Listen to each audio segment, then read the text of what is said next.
Un mot ouvert.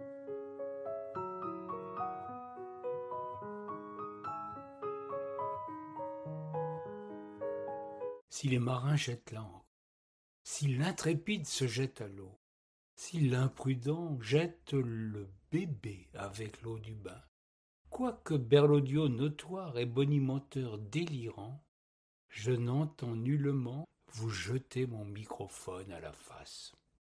Bien au contraire, en dépit de soubresauts, de nids de poules et de divers choses-trappes, je garde le cap pour assurer mon émission hebdomadaire.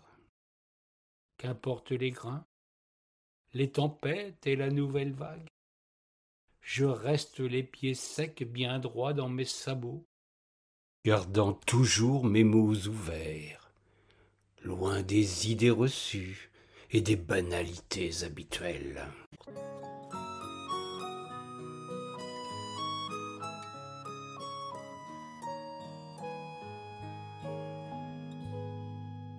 Avant que de suivre les traces d'un prince de la langue, le gars François, né à la Devinière au bord de la Vienne, voici une chanson de Nita Berger, la légende de Rabelais, créée en 1958 avec des paroles de Bizot et une musique de Senlis, tandis que l'orchestre de Raymond Warscoff accompagne la chanteuse.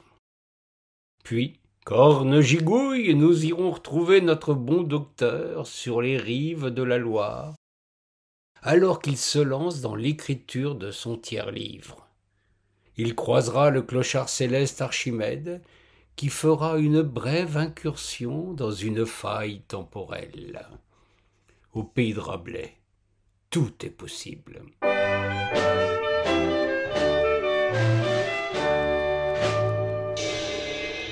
Il naquit auprès de Chinon, autant qu'il m'en souvienne.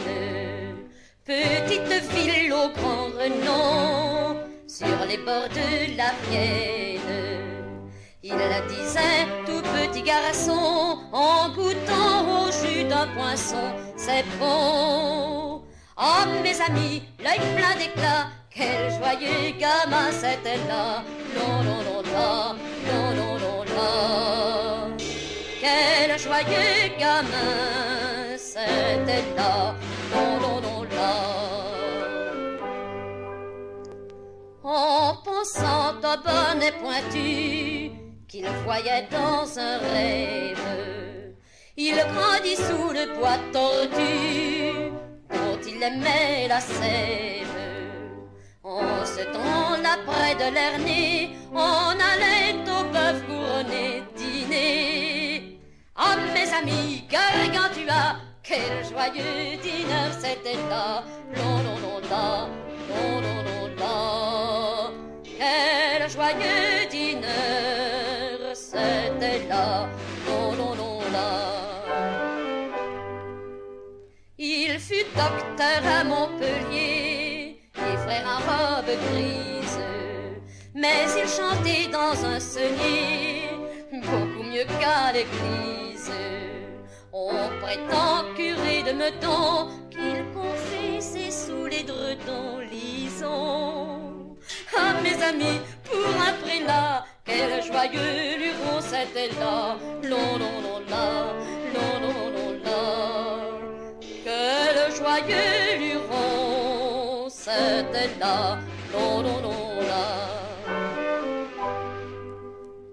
Rabelais fut un écrivain dont l'œuvre souveraine fleure pour la vigne et le vin, le bon vin de Touraine.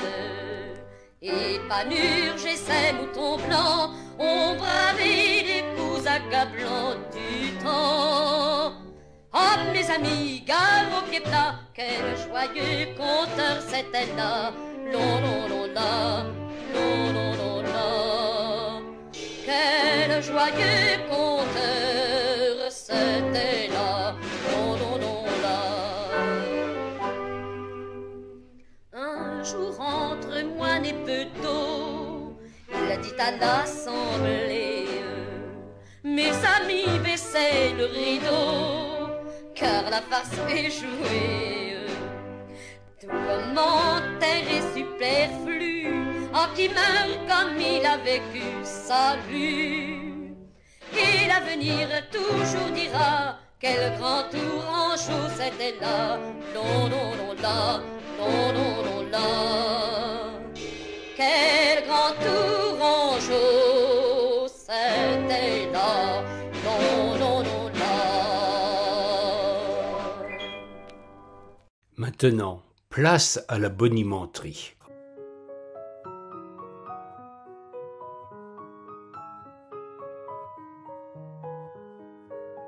Il advint qu'Archimède, comme à son habitude, baguenaudait sur le chemin de grande randonnée, longeant la Loire en aval d'Orléans. Il se trouvait précisément sur le territoire de Sainty, quand il éprouva une soudaine fatigue, marquée par des étourdissements et de curieuses manifestations sensorielles.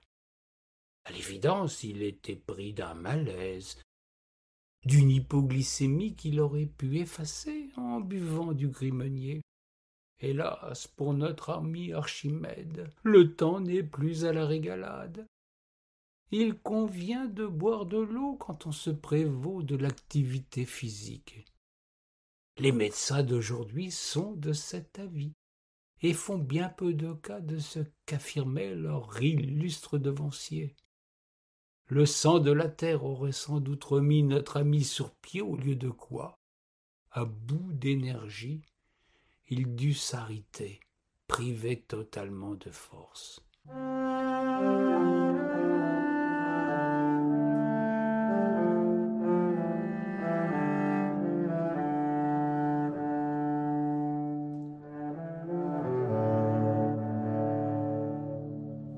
Il y avait à 2 pas de là une fontaine qui attira son attention, d'autant qu'une table en ardoise l'invitait à s'installer pour un petit encas réparateur. S'il avait eu dans sa musette de quoi se sustenter. Ses oreilles sifflaient, sa vue était brouillée, ses jambes le flageolaient. Le tableau clinique devait au moins l'inciter au repos, voire le pousser à la sieste. Archimède posa son séant sur une pierre faisant face à la table. Il plaça ses coudes sur celle-ci et posa sa tête dans ses mains pour tenter de retrouver ses esprits. Il perdit la perception de la réalité un temps indéterminé, l'effet sans nul doute de son malaise. Le temps passa sans qu'il puisse en mesurer la durée.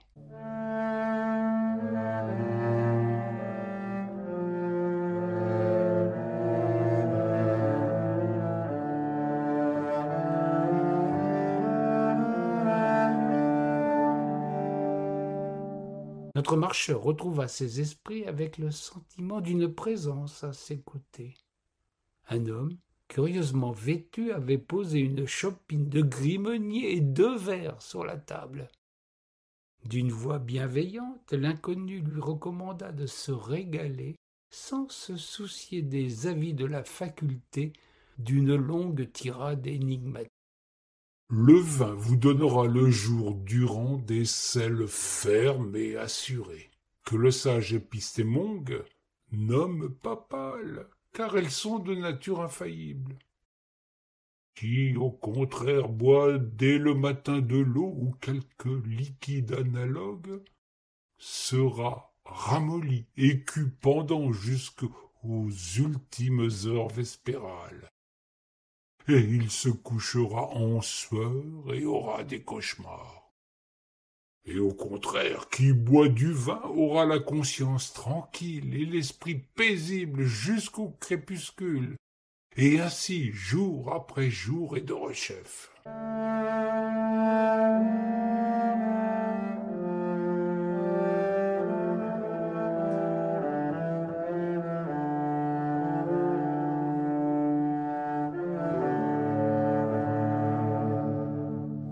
Alors que l'inconnu lui tenait ce curieux langage, Autour de la fontaine, des moutons surgirent, paissant paisiblement, tandis qu'un moine à la face rubiconde vint tenir compagnie à nos deux compères.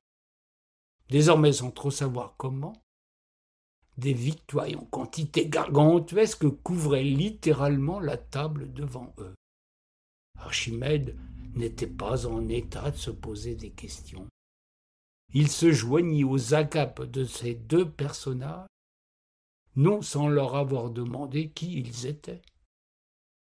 Le moine se présenta sous le curieux patronyme de frère Jean des Entomeurs, tandis que le premier venu, quelque peu embarrassé par la question, prétendit se nommer Alcofribas Nassier. Un fort curieux patronyme. En se retournant, Archimède constata une nouvelle apparition. Un tonneau ouvert trônait désormais au pied de la fontaine, dans lequel un très vieil ermite s'éclairait d'un falot en plein jour, à la recherche d'on ne sait quelle vérité.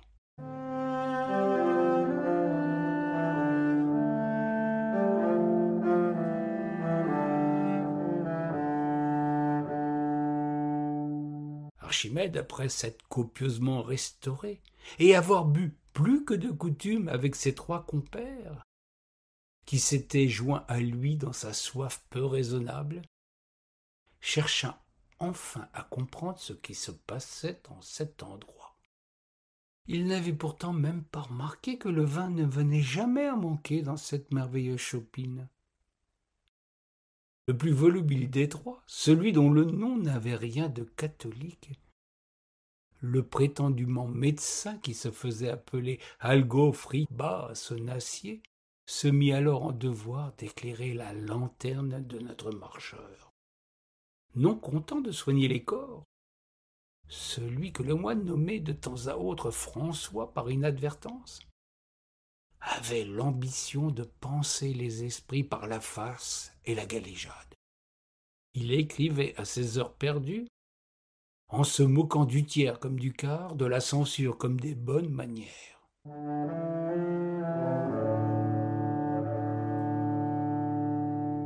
Il avait donc besoin d'un prête-nom, d'un valet de main en somme, pour endosser à sa place le poids de ses écrits iconoclastes. C'est ainsi que tout en continuant, sans succès, à tenter de vider la première chopine, toujours pleine de gris meuniers, il lui entendit une seconde, plus petite celle-ci, et lui demanda d'aller la remplir à la fontaine voisine.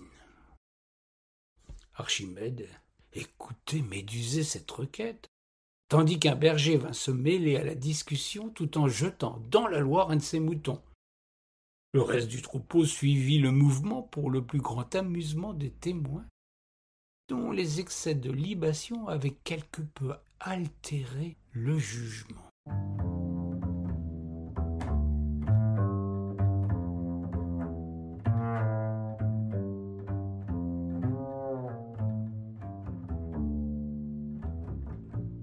Notre ami voulut se porter au secours des pauvres bêtes, quand un géant, sorti miraculeusement des flots impétueux, tenait dans ses bras gigantesques les malheureuses bêtes saines, sauves et trempées.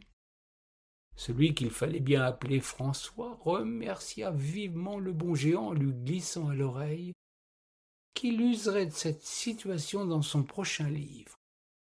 Mais en attendant, il convenait que le troisième fût écrit présentement en ce lieu.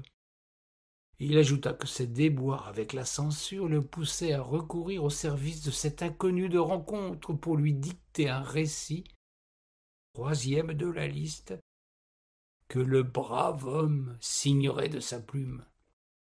Et puisqu'il était en villégiature plus ou moins contrainte, en bord de Loire, au château de la Grand-Cour, loin de sa chère Vienne et de sa merveilleuse devinière natale, il avait décidé de confier la paternité de son nouvel ouvrage à ce quidam de passage.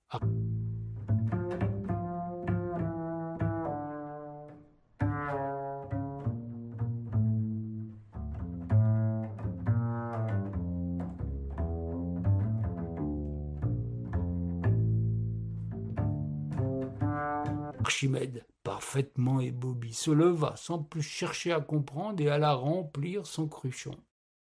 À sa grande stupéfaction, ce n'est pas de l'eau, mais de l'encre qu'il rapporta, tandis que Diogène lui confia une liasse de papier et le moine Jean une plume d'oie.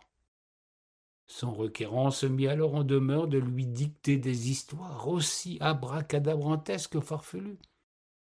Archimède sentit alors une puce susurrer à son oreille qu'il risquait de ne pas être au bout de ses peines, tant la logorrhée de ce prétendu médecin était aussi intarissable que la première chopine.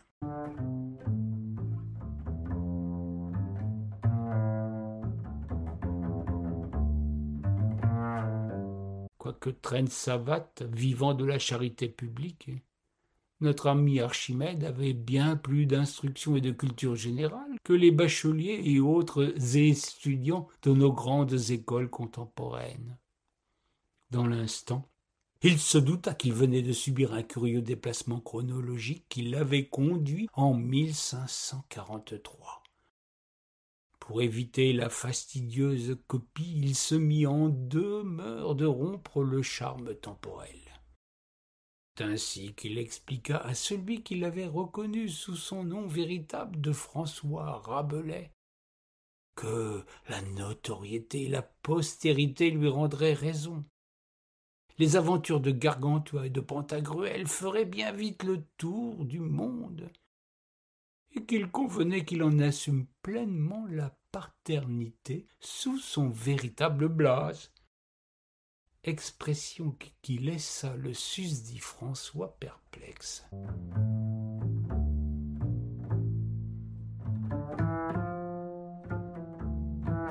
Cette révélation fut d'un merveilleux et bienveillant réconfort pour notre homme de lettres, qui laissa tranquille le marcheur avant de se mettre immédiatement à l'ouvrage au pied de la fontaine qui désormais porte son nom. Archimède put poursuivre son chemin, retrouvant son époque. Fort de cette aventure, il se donna pour mission de redonner ses lettres de noblesse à ces mirifiques histoires, dont il avait contribué par une étrange facétie de la pensée à donner la main. C'est ainsi que jaillit dans son esprit retors l'idée d'un spectacle, d'Agilius à Cailloute une Loire mirifique, afin de narrer son aventure sans éveiller de soupçons.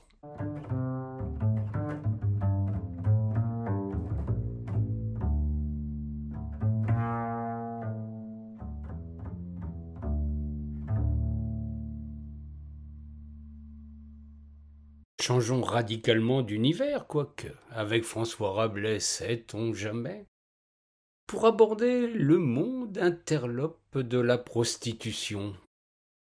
Tout d'abord avec Nicoletta, Les volets clos, chanson créée en 1973, avec un texte de Raymond Forlani et une musique d'un gars bien connu du côté de la Baule, Paul Misraki.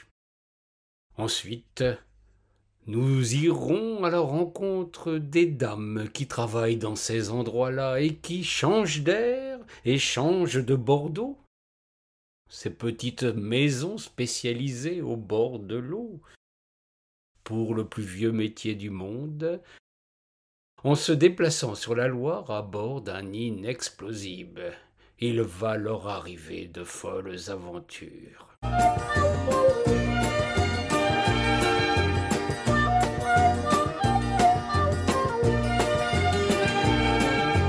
Fermons la fenêtre et laissons les volets clos.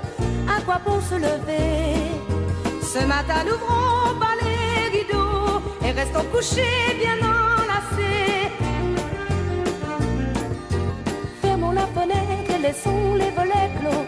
Tant pis pour le patron. Mes yeux dans tes yeux, si bleus, si beaux. Passons la journée à la maison. Pourquoi donc faut-il s'éveiller? À quoi bon aller travailler? À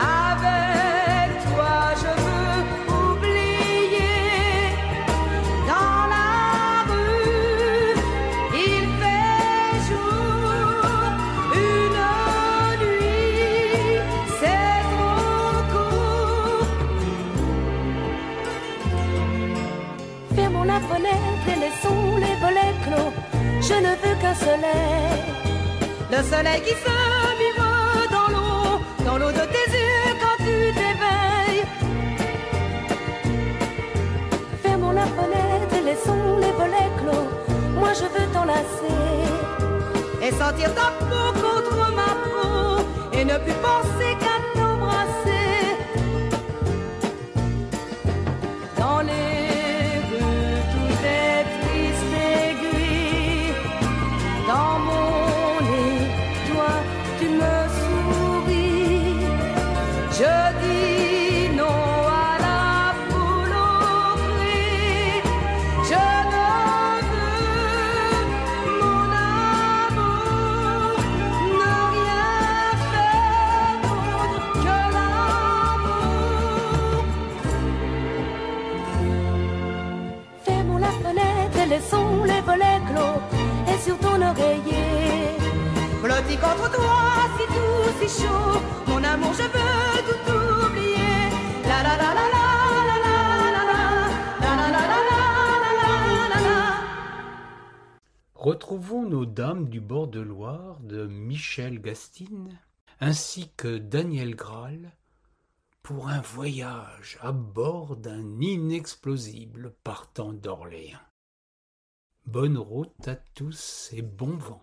C'était un inexplosible, un bateau tout en fer. C'était un inexplosible, un bateau tout en fer. Il a quitté Orléans, du charbon plein la chaudière. Il a quitté Orléans dans un boucan d'enfer. Il a quitté Orléans dans un boucan d'enfer. Allongé beuglant de sirène, le capitaine du bateau à vapeur entreprit de se dégager des embarcations qui encombraient sa route, mais sans grand résultat. Le Titan s'ébroua et s'ébrola enfin. La foule du quai s'immobilisa, et chacun admira le superbe paquebot bordeur de berges, ce roi du fleuve qui forçait sa voix à coups de gueule parmi les coquilles de noix qui coupaient imprudemment devant son étrave, et d'autres intrépides qu'il repoussait d'un flanc puissant. De taille imposante, du jamais vu, 35 mètres de long et près de 3 de large, il avait fait le plein avec 150 passagers, si encombrés de bagages qu'un mulet en eût rué. Il se tassait dans tous les coins et recoins du navire. Le pilote, qui n'était autre que le capitaine, avait dû s'enfermer à clé dans son rouf à l'extrême poupe, sous le drapeau qui claquait sec au vent. Au centre du pont, le mécanicien était hissé sur le capot des machines et s'activait comme un beau diable. Des volutes de fumée s'échappaient d'une cheminée si noircie qu'elle paraissait ne faire qu'un avec la colonne charbonneuse.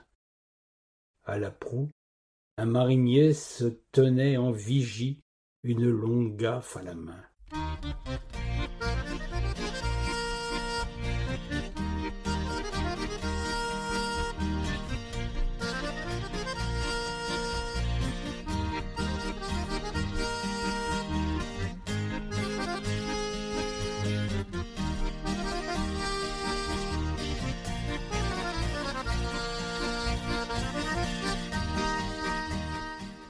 Comme tous les hommes de son âge, Vincent s'intéressait aux prouesses mécaniques et voulut admirer de près les machines.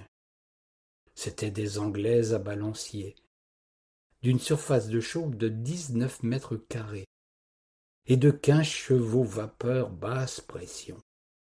La condensation actionnait 2 roues de 10 arbres chacune, de 2,50 m de diamètre par l'intermédiaire de pistons frappant l'eau 40 coups à la minute. Ces pistons s'actionnaient de plus en plus vite.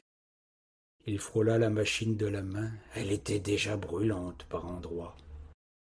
Ce qui le stupéfia, c'était que le paquebot qui transportait une charge utile de 10 tonnes correspondait grosso modo à 150 passagers avec leurs bagages, n'avait un tirant d'eau que de 30 centimètres.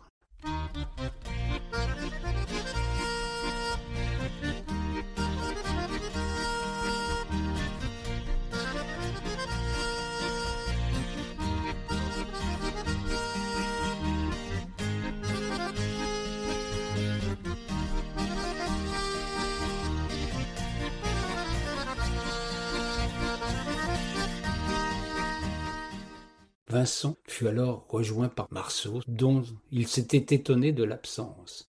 Ce dernier lui raconta qu'il s'était planqué dans un fond des coursives pour casser une petite croûte et siffler une ou deux chopines de Grimenier. Ils se partagèrent la tâche.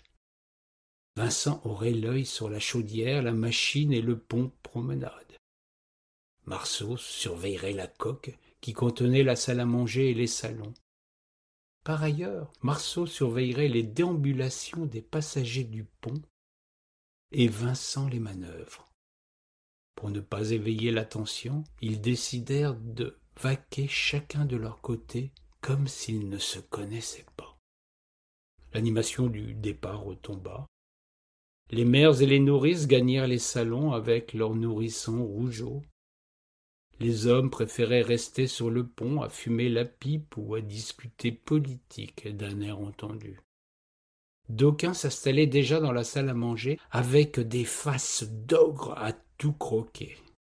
Les enfants s'étaient déjà entendus pour jouer à cache-cache, ce qui leur permettait de s'introduire dans les lieux les plus reculés du bâtiment et échapper ainsi à toute surveillance. La voile rectangulaire fut hissée avec circonspection car le vent arrière d'est avait des caprices. Au firmament, les nuages filaient en direction inverse, prouvant une totale divergence avec la brise à rafales dont le capitaine entendait cependant profiter pour accroître l'allure et rattraper le retard. Un dragon, justement, était parti une demi-heure plus tôt avec son plein de passagers. Et peut-être allait-on le gagner de vitesse avant qu'il ne bifurque sur Angers. Cette éventualité, répandue comme une traînée de poudre, excitait tous les voyageurs qui essayaient d'entrevoir la poupe du fugitif au détour de quelques méandres.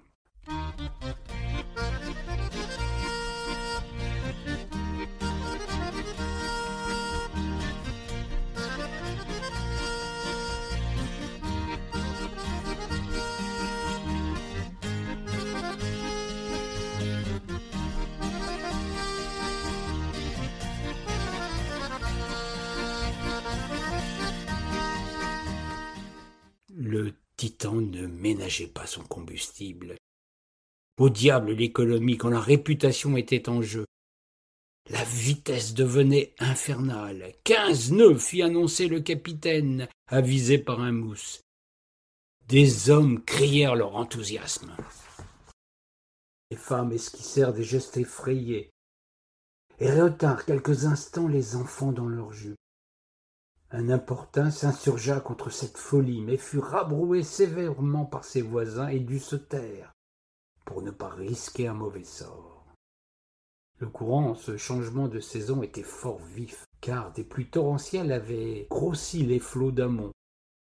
Tout danger d'engravement était écarté, et à condition de bien occuper le milieu du lit du fleuve, surtout dans les sinuosités où les flots prenaient un malin plaisir à tourbillonner comme des marmites de géants, le paquebot pouvait étaler sans difficulté la puissance de l'élément liquide. Les petites embarcations qui se traînaient sous les apostrophes goguenardes, les avanies ou les huées des passagers, ne voyaient aucun inconvénient, bien au contraire, à se tenir près des berges et accorder toute la place utile à ce seigneur du fleuve. Quand le Titan aborda Blois, le dragon en repartait. On se hâta de faire descendre, parfois même en les molestant quelque peu, ceux qui étaient arrivés au terme de leur voyage.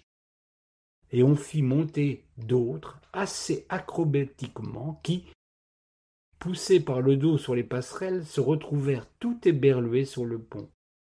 Mis au courant par les autres de l'enjeu de l'aventure, ils ne s'en offusquèrent pas et entrèrent de plain-pied dans l'excitation générale.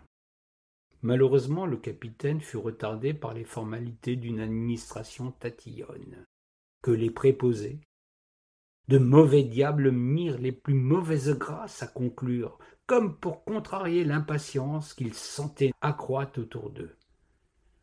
Aussi le dragon avait disparu quand le titan s'écarta du quai avec l'aisance et la sûreté d'un colosse qui s'ébat. Tout ceci, hélas, n'est que de nature à me faire tourner la tête. Et je le confesse, je ne suis qu'un voyeur. Veuillez me pardonner.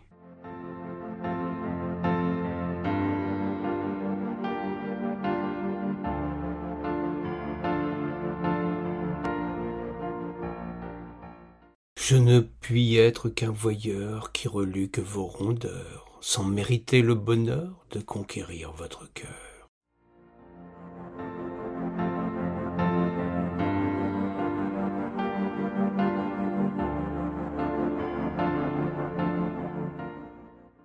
Je regarde votre cul qui chaloupe dans la rue. Magnifique aperçu que vous offrez à ma vue, j'en deviens si ému qu'un curieux trouble diffus m'accapare trop confus à en avoir la berlue.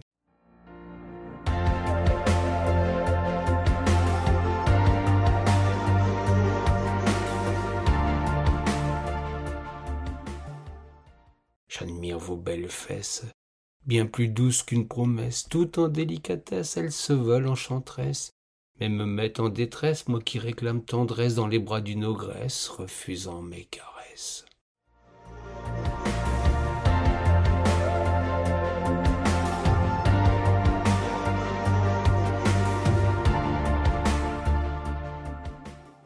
Je lorgne sur vos deux seins ces magnifiques écrins qui se tendent à mes mains dans des désirs de gredin.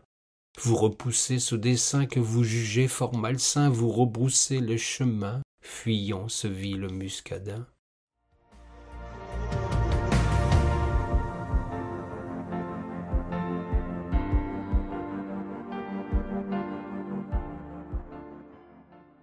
Je vois s'enfuir ce beau corps, le cœur rempli de remords. Je m'étais fait matamor pour obtenir votre mort. Me voilà plus seul alors, recherchant dans ce décor l'étoile qui m'indique le nord.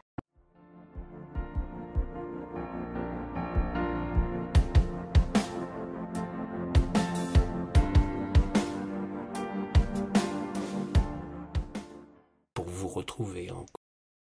Je ne puis être qu'un voyeur qui relique vos rondeurs sans mériter le bonheur de conquérir votre cœur.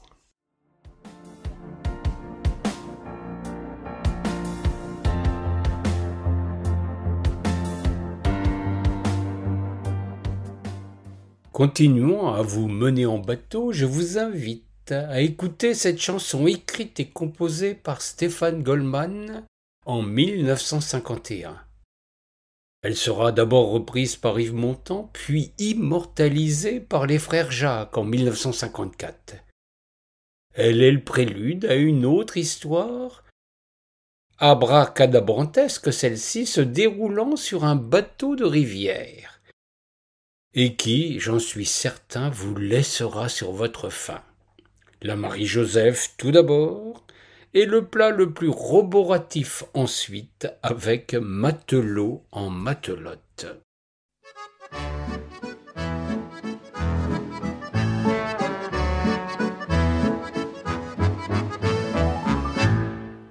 Ça nous a pris 3 mois complets pour découvrir quels étaient ses projets. Quand le père nous l'a dit, c'était trop beau. Pour les vacances, nous avions un bateau. D'un bond, d'un seul et sans hésitation, on se documente sur la navigation. En moins de 8 jours, nous fûmes persuadés que la mer pour nous n'aurait plus de secret. Encore heureux qu'il ait fait beau et que la Marie-Joseph soit un bon bateau. Encore heureux qu'il ait fait beau et que la Marie-Joseph soit un bon bateau. Le père alors fit preuve d'autorité. Je suis ingénieur, laissez-moi commander. Devant le résultat, on lui a suggéré qu'un vrai marin vienne nous accompagner. Encore heureux qu'il ait fait beau et que la Marie-Joseph soit un bon bateau. Encore heureux qu'il ait fait beau et que la Marie-Joseph soit un bon bateau. Alors j'ai dit, je vais prendre la direction. Ancien marin, c'est la navigation. Je commence à croire que c'était prématuré. Faut pas confondre guitare et naviguer. Encore heureux qu'il a fait beau, qu'il a fait beau, qu'il a fait beau. Encore heureux que la Marie-Joseph souhaite un bon bateau. Au bout de 3 heures de notre exhibition, l'un de nous se relève avec stupéfaction, car on s'était pas beaucoup déplacé. Rapport à l'encre qu'on n'avait pas remonté. Encore heureux qu'il ait fait beau et que la Marie-Joseph soit un bon bateau. Encore heureux qu'il ait fait beau et que la Marie-Joseph soit un bon bateau. Côté jeune fille, c'était pas mal. Ça nous a coûté les coudes de grand voile. En la coupant, Susan dit: Je me rappelle qu'un de mes louveteaux voulait de la ficelle. Qu'il ait fait beau, qu'il ait fait beau, qu'il ait fait beau. Encore heureux que la Marie-Joseph soit un bon bateau. Pour la deuxième, fallait pas la laisser toucher la barre ou même s'en approcher, car en moins de 2, on était vent debout. J'aime tant l'expression, disait-elle, pas vous. Encore heureux qu'il ait fait beau et que la Marie-Joseph soit un bon bateau. Encore heureux qu'il ait fait beau et que la Marie-Joseph soit un bon bateau. Quand finalement on a pu réparer, alors on s'est décidé à rentrer. Mais on n'a jamais trouvé l'appontement, car à minuit, on n'y voit pas tellement. Encore heureux qu'il ait fait beau et que la Marie-Joseph soit un beau bateau. Encore heureux qu'il ait fait beau et que la Marie-Joseph soit un beau bateau. On dit mot, ça comme un marin breton. Moi je peux vous dire que c'est pas mon impression, car tous les gars du côté Noirmoutier ne sont pas prêts de s'arrêter de rigoler.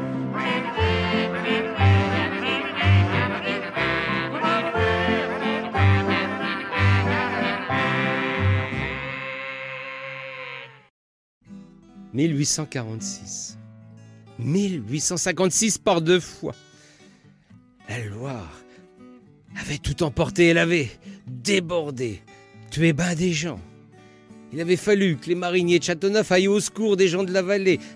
Et là, on était en 1866. Les superstitieux, ils se disaient que ça allait revenir. Les autres, ils se moquaient bien de ceux qui avaient des croyances bêtes comme ça. Ils disaient, regardez, le mois de juin est passé, c'est rien passé. Ouais. On va finir l'année sans qu'on ait la moindre crue, la Loire est tranquille. Puis ça s'est gâté, il s'est mis à pleuvoir. À se pleuvoir comme jamais il avait plus de mémoire de ligérien. Ça tombait de partout et on entendait des choses. Que la Loire gonflait un peu partout. À Gien, le vieux bourg avait les pieds dans l'eau. Le tocsin avait sonné à Sully, il y avait une faille qui s'était faite à Saint-Germain. Et puis ça se gâtait encore plus par chez nous, à Sandillon. Ça s'était ouvert. Ça craignait. Ça craignait pour presque tout le monde, pour les gens qui habitaient dans le Val, mais pas pour cette bande de soifards qui avait décidé de se faire prêter une toux cabanée parce que eux, la Loire, ils la connaissaient point, mais ils avaient envie. Ils avaient envie de passer la soirée en ripaille et en boisson. Ils avaient amené 2-3 dames Jeanne. Ils avaient de la cochonaille. En veux-tu? En voilà. Il y avait Ernest qui avait tué le cochon il n'y a pas longtemps. Oh, il y avait un de ces boudins. Ah, ils allaient passer une sacrée belle soirée.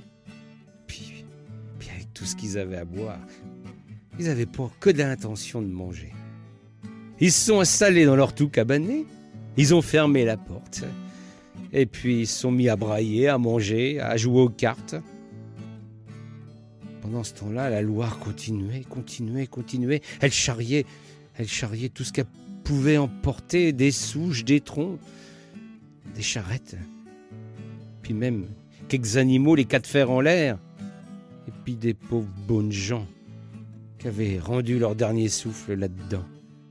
Mais les autres, ils buvaient, ils mangeaient. Et puis ils se sont endormis. Sous, à souffler dans un chalumeau.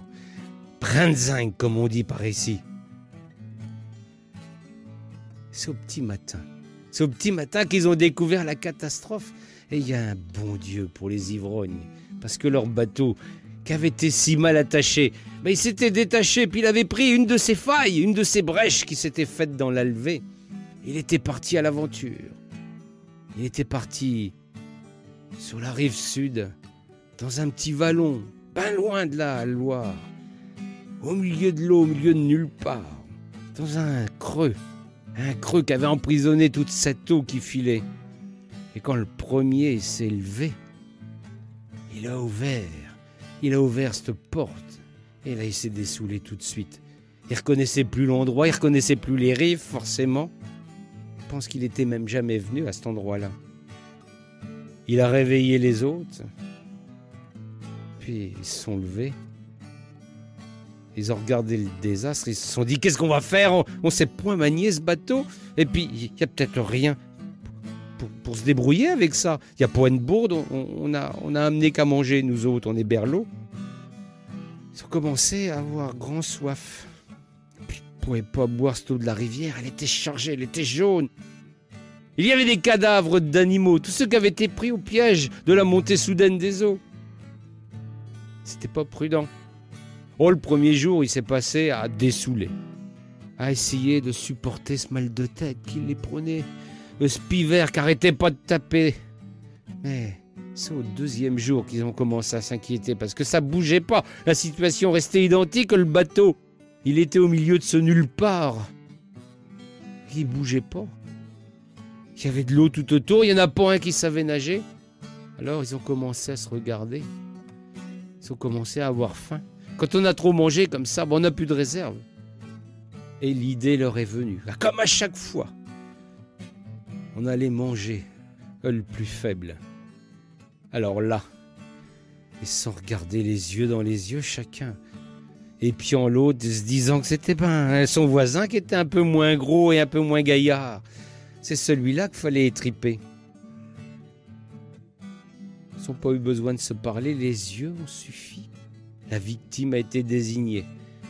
Mais ça suffisait pas, il fallait se mettre d'accord comment on allait le tuer, ce garçon. Alors là, il y a eu débat. Ouais, c'est comme ça, toujours. Il y en a toujours qui ont de bonnes idées. Il y en a un qui a dit, oui, c'est simple, avec toutes les cordes qui traînent sur ce bateau, on va faire un nœud de pendu, puis on va le pendre. Alors, il y en a un qui avait beau pas y connaître, il a dit non, c'est pas question, un nœud de pendu sur un bateau, ça porte malheur. À lui, ça c'est certain, mais à nous autres aussi. Non, on va pas faire ça. Alors, son voisin, il a dit, on va le nayer, on va le mettre dans l'eau, on va le tenir par les pieds, puis en quelques minutes, il va cesser de bouger, puis on pourra le récupérer. Alors, celui qui avait amené le cochon et qui s'y connaissait quand même en charcutaille, il a dit ouais, mais la viande va être gâtée, il va gonfler, ça va pas être très bon. Puis l'idée du cochon lui a donné la bonne idée, la seule qu'il fallait. On va le saigner, on va peut-être faire du boudin même, et puis on va boire avec son sang, ça va être merveilleux, on va le saigner. Voilà. La journée avait été longue en discussion. On s'était mis d'accord.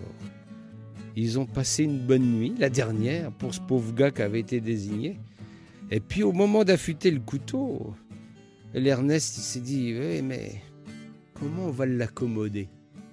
Alors ils se sont mis, là encore, à tenir un grand conciliabule. Chacun avait son idée, même la victime. C'est incroyable.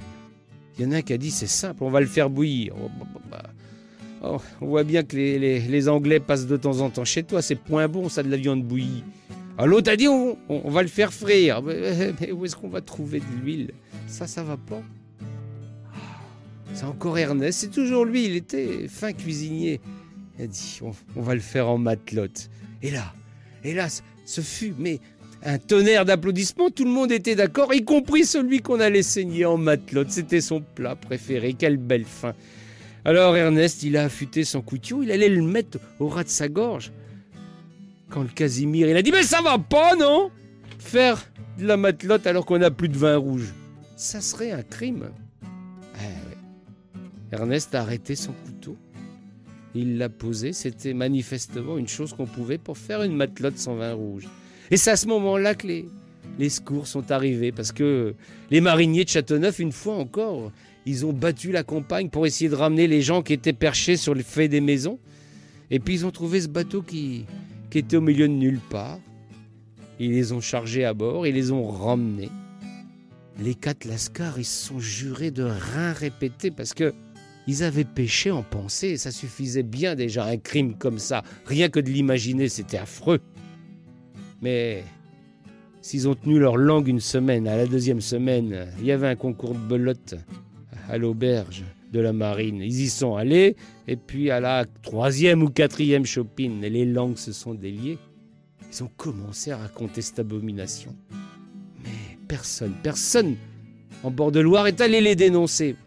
Parce que tout le monde était d'accord avec eux. Faire une matelote sans vin rouge, il n'en est pas question. Voilà, ils ont fini leur vie avec ce crime presque accompli sur la conscience. Mais ils n'ont jamais été inquiétés parce que ils avaient évité l'irréparable. Pour que les mots s'ouvrent, il leur faut tout d'abord être couchés sur une feuille, ou désormais sur un écran. Mais il y a bien des manières de s'atteler à la tâche, tout en jetant l'encre sur d'étranges rivages. Envolez-vous avec moi au fil de la plume et de l'imagination. Vous en verrez de toutes les couleurs avec ce drôle d'oiseau.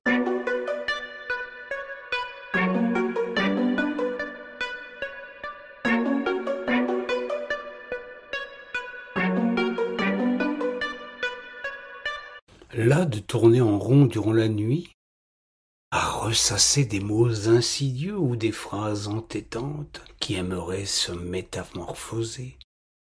Cesser d'être des tourments pour se glisser enfin sur le papier, s'apaiser quelque peu sous le joug impitoyable de la syntaxe et de l'orthographe, se parer de formes plaisantes et d'une musique intérieure. L'insomniaque se promet de se lancer dans la grande aventure de l'écriture.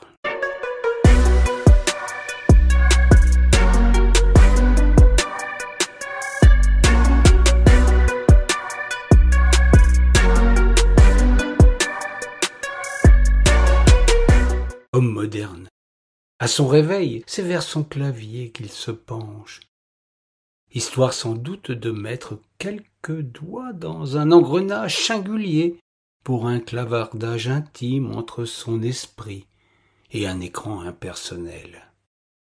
Il se heurte alors à cette verticalité de la page virtuelle qui s'oppose au besoin impérieux qu'ont les mots de se poser calmement sur une feuille de papier. De guerre lasse, il comprend qu'il lui faut mettre le pied à l'encrier et renoncer à cette pratique numérique sans âme.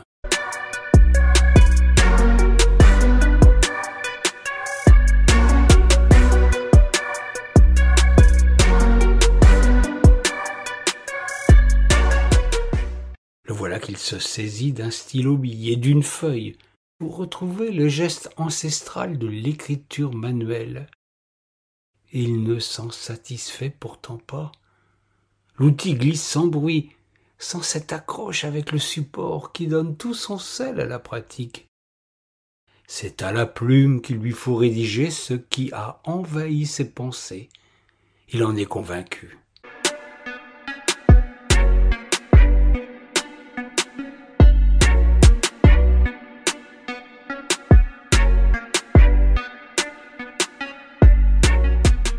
Cependant, comment se plier aux injonctions d'un sergent-major?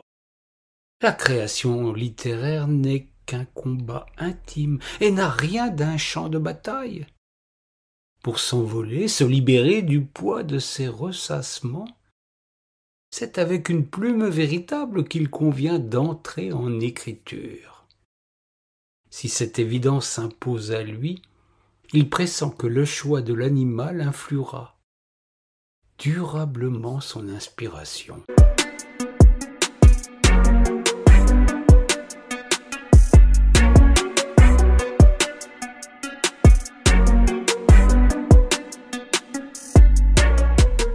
Se tournant vers la basse-cour, c'est un canard qui lui cède une plume. Choix curieux ou réaction facétieuse, Ce ne sont plus des mots qui apparaissent sur la feuille, mais des notes de grande portée. Ignorant tout du solfège, il lui faut chercher un autre plumage pour son ramage intime. Un paon passe non loin de là. Il s'enthousiasme à l'idée d'user d'un si magnifique parement. Chose curieuse, il écrit des histoires de bicyclette avant soudainement de se tourner vers un spiritisme qui le surprend. L'idée n'était pas bonne.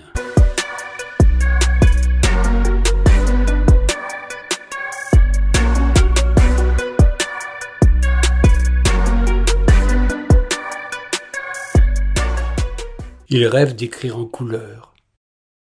Et c'est un perroquet qui devrait lui en donner l'occasion. Si l'encre se plie à ce curieux désir, les phrases qu'il glisse sur le papier lui sont familières.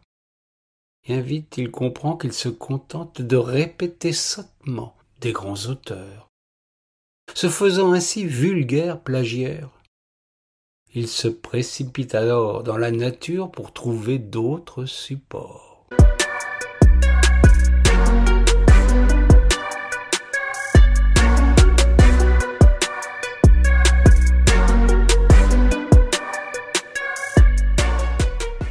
C'est une mouette qui lui cède une plume. Il découvre avec stupeur que son inspiration prend alors une méchante tournure. Ses phrases sont assénées avec virulence, elles tombent de haut, agressives, hostiles. Il houspille avec véhémence ses contemporains. Le pamphlet le conduirait dans l'enfer des écrivains, il repousse cette idée.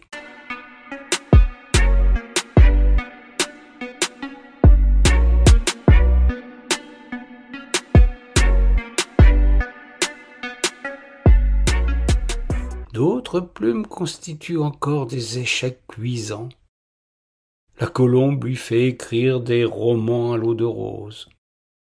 La corneille des prophéties incertaines, la cigogne des avis de naissance, le corbeau des avis de décès, l'hirondelle des textes ésotériques, la pie des histoires d'argent, la grue des textes érotiques, et le martinet des envolées lyriques interminables. Il lui fallait prestement renoncer à l'écriture aviaire, bien trop contraignante en somme.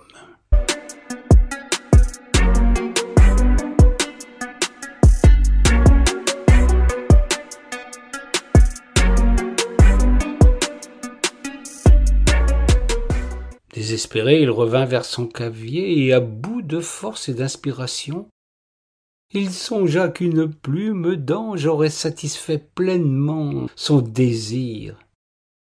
Mais faute de pouvoir atteindre cette chimère, il confia son âme au diable, en se laissant guider par l'intelligence artificielle. C'est ainsi que ce drôle d'oiseau devint un écrivain à succès éphémères, qui ne laissèrent aucune trace dans la littérature véritable.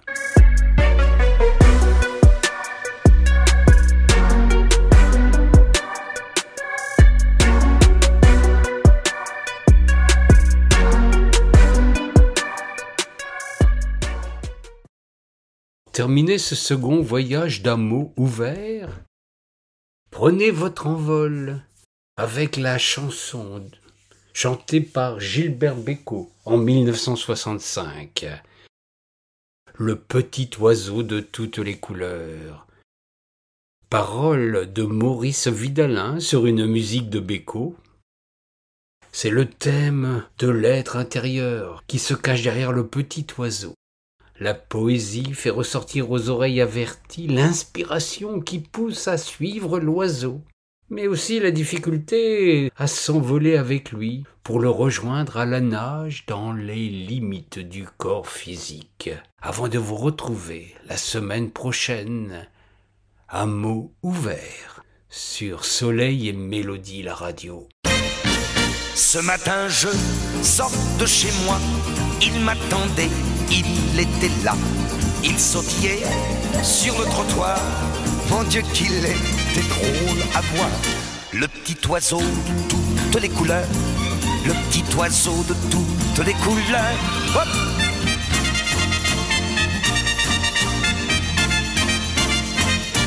Ça faisait longtemps que je n'avais pas vu un petit oiseau dans ma rue. Je ne sais pas ce qui m'a pris, il faisait beau, je l'ai suivi. Le petit oiseau de toutes les couleurs, le petit oiseau de toutes les couleurs. Où tu m'emmènes, dis, où tu m'entraînes, dis, va pas si vite, dis, attends-moi comme t'es pressé, dis, t'as rendez-vous, dis, là où tu vas, dis, je vais avec toi. On passe devant chez Lucho qui me fait hey, qui me fait oh. Je ne me suis pas arrêté par ton ami, je cours après. Petit oiseau de toutes les couleurs, un petit oiseau de toutes les couleurs.